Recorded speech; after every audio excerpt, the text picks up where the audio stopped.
మహిళలు మహారాణులు ఆకాశంలో సగం అవనిలో సగం అయినటువంటి మహిళలందరికీ కూడా మహిళా దినోత్సవ శుభాకాంక్షలు. ఈ శివరాత్రి మీరు మీ భవిష్యత్ తరాలు ఇట్లనే శివనామాలు పెట్టుకొని ఉండాలంటే మనమందరం ఒకటిగా ఉండాలి. హిందువుల ఐక్యత ఒకటే మన ధర్మాన్ని కాపాడుతుంది, మన దేశాన్ని కాపాడుతుంది.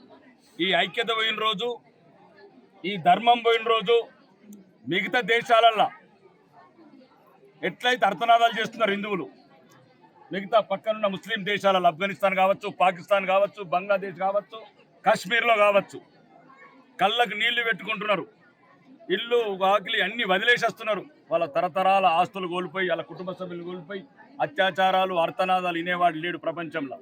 ఈ ప్రపంచంలో మనకు మనమే కావాలి, హిందువులకు హిందువులే తోడు కావాలి. ఎవడు రాడు మన గురించి. మన శివుని దర్శనం చేసుకోవాలన్నా, వెంకటేశ్వర స్వామి దర్శనం చేసుకోవాలన్నా ఈ బిడ్డలే వస్తారు, ఈ తల్లులే పూజలు చేస్తారు. కాబట్టి దయచేసి ముఖ్యంగా ఆర్మూరు ప్రజలకు ఈ ఉత్సాహ కమిషన్లో ఒక చిన్న విన్నపం చేయాలనుకుంటున్నా. ఎట్లయితే ముస్లిం సోదరులను తీసుకొచ్చి ఇక్కడ దేవుడి దగ్గర స్థానాలు ఇప్పించారు, ఇక్కడున్న ఎవరైనా రాజకీయ నాయకులు ఏ పార్టీల వారైనా మా హిందూ సోదరులని వాళ్ళ మసీదులకి పోయి మా తినుబండారాలు అమ్మేటట్లు, ఆ మసీదులకు వెళ్ళి మా హిందువులు వాళ్ళ వ్యాపారాలు చేసుకుంటట్లు, వాళ్ళ చర్చిలకి వెళ్ళి మా వ్యాపారాలు చేసుకుంటట్లు. ఎలా అయితే పవిత్రమైన శివుడు నేల, నవసిద్ధులు దీక్ష చేసిన ఈ పవిత్రమైన నేల అపవిత్రం చేయకండి. రాజకీయాలుంటే బ్యాలెట్ పెట్టెలలో చూసుకుందాం, బయట చూసుకుందాం, కానీ ఈ దేవుడి సన్నిధానాలు ఇట్లాంటి ఆటలు ఆడకండి. ఓకే, ముస్లింలను తీసుకొచ్చి పెట్టాలనుకుంటే హిందువులను మసీదులలో పెట్టండి. నేను ఆల్రెడీ చెప్తున్నా, ఇక్కడున్న ఉత్సాహ కమిటీ సభ్యులు ఎవరైతే ఉన్నారో వాళ్ళు ఉత్సాహ మూర్తులు.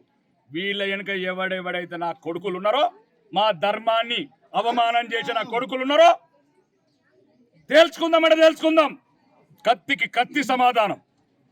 కానీ ప్రజాస్వామ్యంలో ప్రజల గెలిపే, ప్రజల నిర్ణయమే గెలుపు. ప్రజలు నన్ను ఆశ్రదించి, నన్ను అభిమానించి ఇక్కడ న్యాయం గెలిపించి ధర్మాన్ని నిలబెట్టారు. మీరెవర్రా ధర్మాన్ని అవమానించడానికి? దమ్ముంటే రాజకీయ క్షేత్రంలో తేలుకుందాం. ఇక్కడేంద్ర గుట్ట మీద రాజకీయాలు, గుట్ట మీద రాజకీయాలు చేస్తేంద్ర దమ్ము.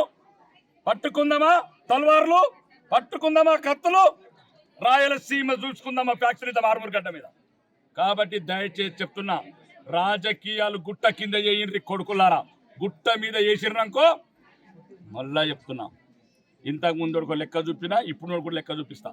ధర్మాన్ని అవమానించకుండ్రి, దేవుని అవమానించకుండ్రి, మా శివుని అవమానించకుండ్రి, మా సిద్ధుల గుట్టను అవమానించకుండ్రి. ఇట్లాంటి వేలాది మంది ఆడబిడ్డలు మంగళారతులను అవమానపరచకుండ్రి. చెప్పండిరా, వెళ్ళండి మసీదులలో, మా షాపులో ఓపెన్ చెప్పిండ్రా. దమ్ముంటే చూద్దాం నా కొడుకులారా, చూపియండి రా దమ్ము. మా మతము, మా హిందూ ధర్మం అంటే అంత అవమానమా?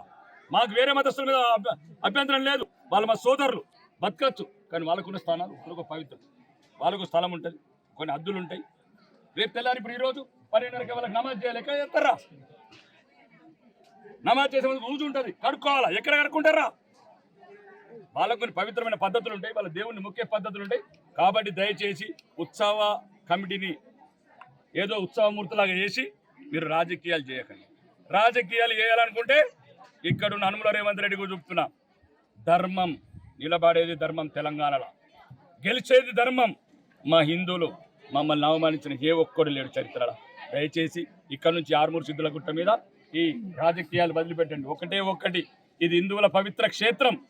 ఇక్కడ హిందువులు వాళ్ళు ప్రశాంతంగా వాళ్ళ దేవుని మొక్కాలి, వాళ్ళ దేవుని పూజలు చేసుకోవాలి, వాళ్ళ శివరాత్రులు చేసుకోవాలి, వాళ్ళ శ్రీరామ నవమిలు చేసుకోవాలి. కాబట్టి ఇక్కడ ఎటువంటి రాజకీయాలు చేయకూడదని నేను అందరినీ కోరుకుంటున్నా. ఆర్మూరు ప్రజలకు, ముఖ్యంగా నియోజకవర్గ ప్రజలు, మీరు కూడా జాగ్రత్త ఉండండి. ఏ పార్టీలు ఉన్నా ధర్మం గురించి ఒకరికండి, హిందూ ధర్మం గురించి ఒకరికండి. ధర్మం మనని కాపాడుతుంది, మనం ధర్మాన్ని కాపాడుతాం అనేది కాకుండా ఏ పార్టీ పడినా సరే హిందూ ధర్మాన్ని కాపాడుకుంటారా. లేకపోతే కొడుకులారా ఆఫ్ఘనిస్తాన్లో నరికిరు చూడు, అట్లా నరుక్కుంటారు మళ్ళీ మీరు. బోలో భారత్ మాతా. మరిన్ని వీడియోస్ కోసం ఛానల్ ని సబ్స్క్రైబ్ చేయండి, లేటెస్ట్ అప్డేట్స్ కోసం వాట్సాప్ ఛానల్ ని ఫాలో చేయండి, అండ్ లింక్ డిస్క్రిప్షన్ లో ఉంది.